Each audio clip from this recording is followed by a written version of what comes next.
আপনাকে কেন আল্লাহ বিপদে ফেলেন জানেন? কারণ দীর্ঘদিন আপনি আল্লাহকে ভুলে গিয়েছিলেন। এই ভুলে যাওয়ার কারণে আল্লাহ সুবহানাহু ওয়া তাআলা আপনার আওয়াজটা আবার শুনতে চান। তুমি আবার আমাকে ডাকো, ইয়া রব, ইয়া রব বলে তুমি আমাকে ডাকো, ইয়া ইলাহি বলে তুমি আমাকে ডাকো, ইয়া রহমান, ইয়া রহিম বলে তুমি ডাকো। আমি তোমার ডাকে সাড়াইতে চাই। অনেকদিন তোমার ডাকটা আমি শুনতে পাই না, এর জন্য আমি তোমাকে বিপদে ফেলেছি। তুমি ডাকো আমাকে। ইযা দাআনি ফালইস্তাজিবু, যখন উজিবু দাওয়াতাদ দাঈ ইযা দাআনি, তুমি ডাকো, আমি সাথে সাথে তোমাকে সাড়া দেব, তোমাকে আমি সাড়া দেব। রাতের অন্ধকারে যখন আপনি কষ্টে আছেন, তখন আপনি বালিশের মধ্যে বালিশে শুয়ে শুয়ে অশ্রু না ফেলে সেজদায় দাঁড়িয়ে যান, আপনি সেজদায় লুটিয়ে পড়েন, নামাজে দাঁড়িয়ে যান, সেখানে 2 ফোঁটা চোখের পানি ফেলেন, অথবা আল্লাহর সামনে অন্যের কথা, কষ্ট, অন্যের দেয়া কষ্টের কথা মনে করে আপনি চোখের পানি ওইভাবে না ফেলে আপনি যদি মহান আল্লাহ সুবহানাহু ওয়া তাআলার কাছে আবেদন করতে গিয়ে ফেলেন, তাহলে আল্লাহ সুবহানাহু ওয়া তাআলা আপনার সকল প্রয়োজন মিটিয়ে দেবেন। সে সুযোগ তো আপনার সামনে অবারিত, এটা তো আপনার প্রপার্টি, ওয়েলথ, এটা যত্র আপনার ব্যয় করার কোনো অর্থ নাই। যেন তাকদীরের প্রতি বিশ্বাস স্থাপনকে এটা আমাদের 1 নম্বর ইস্যু, মনে রাখা দরকার। যা ঘটার তা ঘটবেই, এটাকে কেউ ঠেকাতে পারবে না, কারো পক্ষে ঠেকানো সম্ভব নয়। যা ঘটার তা ঘটবেই। রাসূলুল্লাহ সাল্লাল্লাহু আলাইহি ওয়াসাল্লাম সে কথা বলেছেন, ওয়ালাম আন্নামা আখতাআকা লাম ইয়াকুন লিউসিবুক, যা ঘটবে তাকে তুমি কখনোই বাধা দিতে পারবে না। অতএব তোমাকে তা মেনে নেওয়া, এটা আমাদের দরকার। 2 নম্বর হচ্ছে আমাদের চিন্তার মোড়টা ঘুরিয়ে দেওয়া দরকার।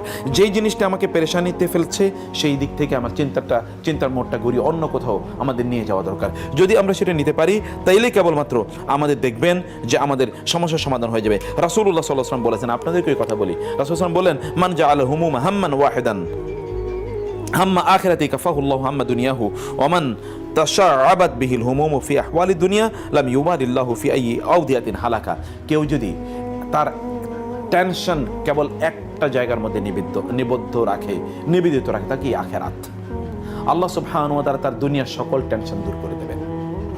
যদি আখিরাত কেন্দ্রিক তার টেনশন থাকে, আর কেউ যদি কেবল দুনিয়া কেন্দ্রিক টেনশনে থাকে, তাহলে আল্লাহ সুবহানাহু ওয়া তাআলা এটাতে কোনো ভ্রুক্ষেপই করেন না। ও কোথায় গিয়া মারা গেল, কোথায় ধ্বংস হলো, আল্লাহ এটা ভ্রুক্ষেপই করেন। ফি আইয়ি আওদিয়াতিন হালাক, সে কোন ভ্যালি, কোন উপত্যকায়, কোন প্রান্তে, কোন পথে সে মারা পড়লো, এটা আল্লাহ সুবহানাহু ওয়া তাআলা এটাকে আল্লাহ ভ্রুক্ষেপই করেন না।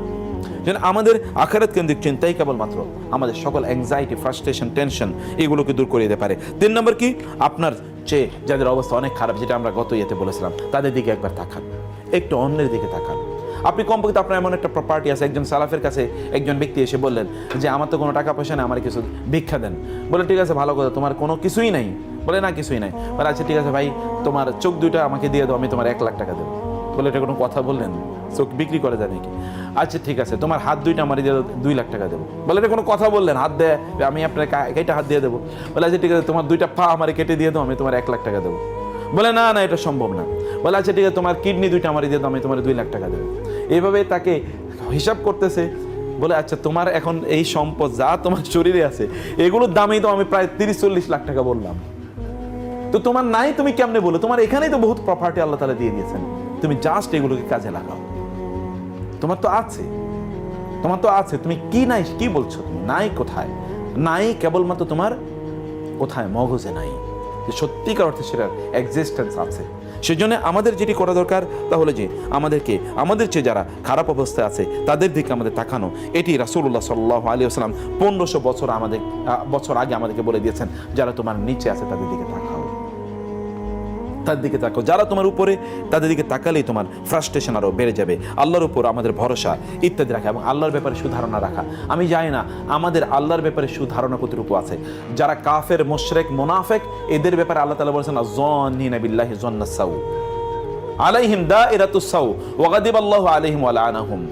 আল্লাহ সুবহানাহু ওয়া তাআলা বললেন, একদল লোক যারা আল্লাহর ব্যাপারে খারাপ ধারণা রাখে, আল্লাহ সুবহানাহু ওয়া তাআলা বলেন ওদের ওই খারাপ ধারণার কারণে আল্লাহ তাআলা তাদেরকে কি করবেন? তাদের উপর গজব আরোপ করেন, তাদের উপর লানত আরোপ করেন, আল্লাহ তাদেরকে ধ্বংস করে দেন। আল্লাহর ব্যাপারে আপনার ধারণা কি? কোরআনে আল্লাহ সুবহানাহু ওয়া তাআলা বলেছেন আমরা যেন আল্লাহর ব্যাপারে ভালো ধারণা পোষণ করি। রাসূলুল্লাহ বলেছেন, জন্নু, তোমরা যেন আল্লাহর ব্যাপারে লা ইয়ামুতান্না আহাদুকুম ইল্লা হুয়া ইহসিনুজ যান্না বিল্লাহ, আল্লাহর ব্যাপারে ভালো ধারণা না রেখে কেউ যেন না মারা যায়। রাসূলুল্লাহ বলেন, আল্লাহ তাআলা বলেন, হাদিসে কুদসিতে আসছে, আনা ইনদা যান্নি আবদি ওয়া আনা মাআহু ইযা যাকারানি, আমার বান্দা আমাকে যেমন মনে করে আমি তেমন। আপনি যদি মনে করেন, এই অনুভূতি যদি আপনার অন্তরে আপনি তৈরি করতে পারেন, আমার রব আমাকে কখনোই ধ্বংস করবেন না, তিনি কখনোই আমাকে বিপদে ফেলবেন না, আমার জন্য অকল্যাণ তিনি করবেন না, এই বিশ্বাস যদি সত্যিকার আল্লাহর কসম অন্তরে লালন করতে পারেন, আল্লাহ সুবহানাহু ওয়া তাআলা আপনার হয়ে যাবেন ইনশাআল্লাহ। রাসূলুল্লাহ সাল্লাল্লাহু আলাইহি ওয়াসাল্লাম সে কথাই বলেছেন, আল্লাহ তাআলা বলেন, যখন আমার বান্দা আমার হয়ে যায় তখন আমি তার হয়ে যাই। তো আল্লাহর জন্য আপনি হয়ে যান, তাহলে আল্লাহ সুবহানাহু ওয়া তাআলা আপনার টেনশন, অ্যাংজাইটি তো আল্লাহ তাআলা দূর করে দেবেন, তিনিই তো দূর করে দেয় মালিক আল্লাহ সুবহানাহু ওয়া তাআলা। আলহামদুলিল্লাহিল্লাযী আযহাবা আন্নিল হাযান, কোরআনে আছে যে সেই আল্লাহর জন্য প্রশংসা যিনি আমার টেনশন দূর করে দিয়েছেন। ইন্নামা আশকু বাসি ওয়া হুজনি ইলাল্লাহ ওয়া আ'লামু মিনাল্লাহি মা লা তা'লামুন। আচ্ছা, ইউসুফ আলাইহিস সালাতু ওয়াস সালামকে তার বাবা ইয়াকুব তাকে যে হারালেন, বাবা হারিয়েছেন এবং ভাইয়েরা এনে কি করলো, জামা কাপড় দিল, যে জামাটি কামিজ যেখানে রক্ত মাখা এরকম কামিজ, এবং তারপরে 1-2 বছর না যে তাকে ফিরে পায়নি, 1-2 বছর না, কিন্তু তিনি কি একবারও আল্লাহর প্রতি তার আস্থা একবারও কমেছে? তিনি বলেননি সূরা ইউসুফটা। এই জন্য যাদের ফ্রাস্ট্রেশন আছে তারা সূরা ইউসুফ পড়া দরকার। এটা হাদিসে এসেছে যে তারা সালাফরা তারা বলতেন সূরা ইউসুফ পড়লে অ্যাংজাইটি দূর হবে, কিন্তু বুঝে বুঝে পড়তে হবে, এমনি পড়লে হবে না। সূরা কি হচ্ছে, তিনি বলেছেন ইন্নামা আশকু বাসি ওয়া হুজনি ইলাল্লাহ, আমার সকল ব্যথার কথা আমি কাকে বলছি? আল্লাহকে বলছি, তোমাদেরকে কিচ্ছু বলছি না, কোনো অভিযোগ নাই। ফাসবরুন জামিল, সবরে জামিল মানে কি জানেন? কোরআন আল্লাহ সুবহানাহু বলেছেন সফহুন জামিল, সবরুন জামিল। কোরআন আল্লাহ সুবহানাহু ওয়া তাআলা এরকম জামিল অনেকগুলো জিনিস তিনি বলেছেন। তোমাদের কি সবরুল জামিল মানে কি জানেন?